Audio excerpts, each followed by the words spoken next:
पार्वती मैया ने अपने तेज बल से, मां जगत जननी ने अपने तेज बल से, माता जगत जननी पार्वती ने अपने तेज बल से उसी समय पर भगवान नारायण से भगवान शंकर की एक आनंद के साथ प्रार्थना करी। नारायण ने कहा मैं सिंदूरासुर का वध नहीं कर सकता, शंकर के अंश के रूप में तुम्हारे अंश से अगर विनायक प्रकट हो जाते हैं तो वो ये सिंदूरासुर को मार सकते हैं। पार्वती माता ने विनायक को अपने ही स्वरूप से, अपने ही अंग से प्रकट कर लिया और प्रकट कर कर विनायक से कहा, विनायक ये मोर पर बैठ तू, तेरा नाम मयूरेश्वर होगा। मोर पर बैठ, मोर वन में जा, मोर वन में जा, मोर गांव में जा और मयूरेश्वर बनकर जाकर सिंदूरासुर का वध कर।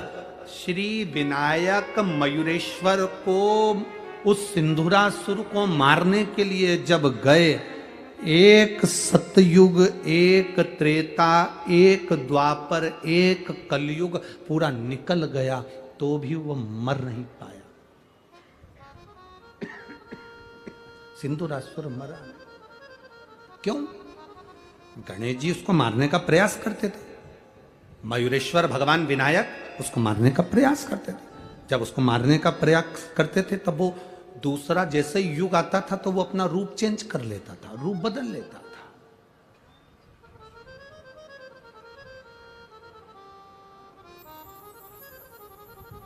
वो रूप बदलता है। विनायक को लगा सतयुग निकल गया, त्रेता निकल गया, द्वापर निकल गया, कलयुग निकल गया, ये मरेगा कैसे? जब तुमको लगने लगे कि कहीं ना कहीं तकलीफ में फंसे हुए हो, संशय में हो, तब उस जगह पर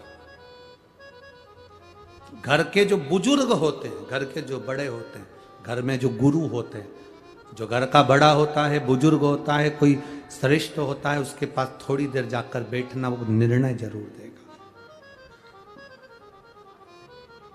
वो देगा नहीं,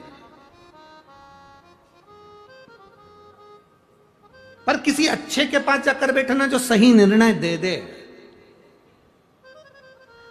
किसी ऐसे वैसे के पास जाकर होता है। एक व्यक्ति बहुत तनाव में रहता था, बहुत डिप्रेशन में रहता था, बहुत तनाव में दिन भर तनाव में रहता, दिन भर टेंशन में और तनाव में रहता। वो इतना तनाव में रहता, एक बार डॉक्टर को दिखाने गया, उसके घर के लोग डॉक्टर को दिखाने ले गए तो डॉक्टर साहब ने पूछ लिया, तुम्हें इतना तनाव रहता है तो तुम इतने तनाव में क्या करते हो? तो कहा मैं जब जब तनाव में ज्यादा रहता हूं तो मंदिर चले जाता हूं। डॉक्टर खुश हो गया, तनाव में रहते हो तो मंदिर चले जाते हो, बहुत अच्छी बात है। मंदिर जाकर क्या करते हो? आराधना करते हो, पाठ करते हो कि पूजन करते हो? कुछ नहीं करता, मैं इतना तनाव में रहता हूं, मंदिर चले जाता हूं। मंदिर जाकर करते क्या हो? कुछ नहीं करता, पूजन पाठ कुछ नहीं। तो करते क्या हो?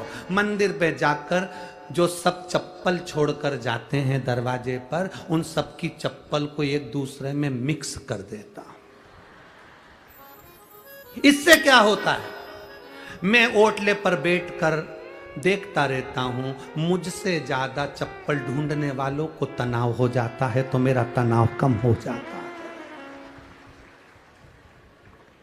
मेरा तनाव कम हो जाता है। डॉक्टर ने उसके हाथ जोड़े, तू जानी तो मैं डिप्रेशन में आ जाऊंगा, तू जानी। ऐसे कई लोग आते हैं जो खुद तो टेंशन में रहते हैं, दूसरे को भी टेंशन दे देते। हमारे यहाँ भी कुबेरेश्वर धाम पे एक टेंशन ऐसा है, ऐसा कई लोग रहते हैं। एक हमारे यहाँ भी ऐसे ही है, वो जब भी बोलने आएगा ना, कोई साधारण सी भी बात होगी ना, कोई मिलने भी आए तो महाराज महाराज। हमने कहा क्या हुआ? कोई आया। अब अपने को ऐसा लगे कौन आ गया, ऐसा तो चिल्ला के आया, हुआ क्या? कुछ नहीं, खत्म। ऐसे 3-4 लोग ऐसे हमारे यहाँ। एक हापड़ा भी है, हापड़ा भी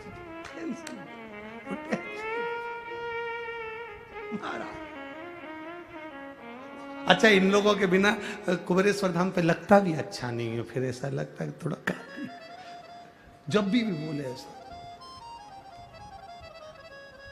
हल्की सी पानी की बूंद गिरी बारिश की और वो अंदर आके चिल्ला के बहुत तेज पानी आ रहा है, बहुत तेज। इतने में हमने कहा जितने भी लोग बाहर हैं उनको सबको बोल दो अंदर हो जाए, टीन शेड में हो जाए, जाओ जल्दी बोलो।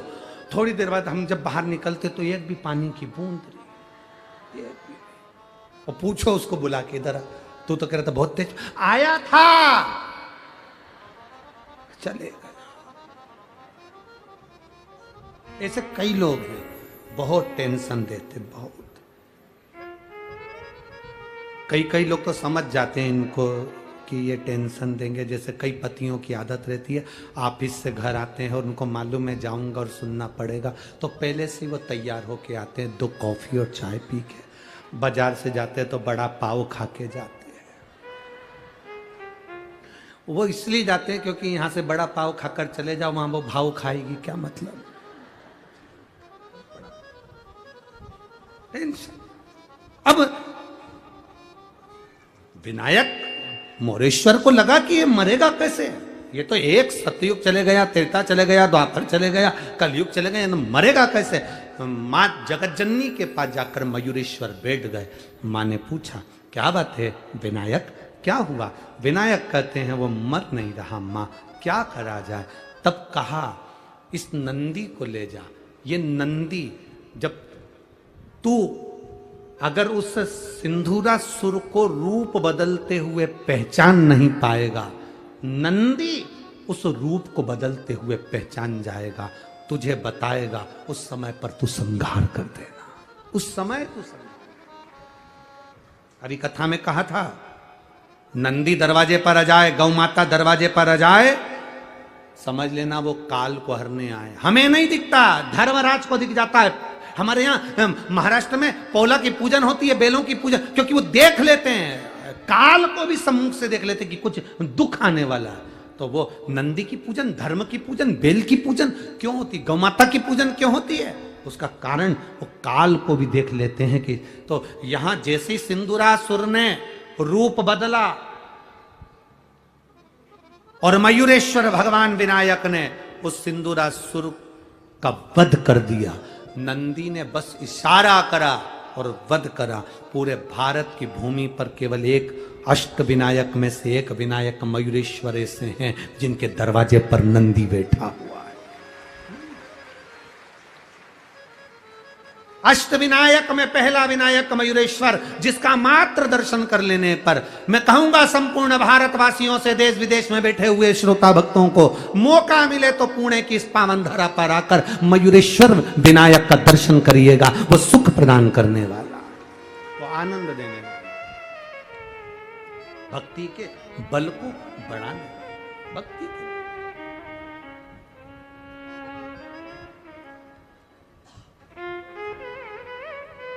सिंदूरासुर का जब प्राण छूट गए, देवाधिदेव महादेव की समाधि टूट गई। शिवजी आए, मां जगतजननी साथ में, मोर पर बैठे हुए भगवान गणेश को देखा, विनायक को देखा। विनायक अपनी माता के साथ जाने लगे तो शंकर भगवान ने कहा नहीं नहीं नहीं नहीं विनायक, तुम नहीं जाओगे। संसार का हित करने के लिए और संपूर्ण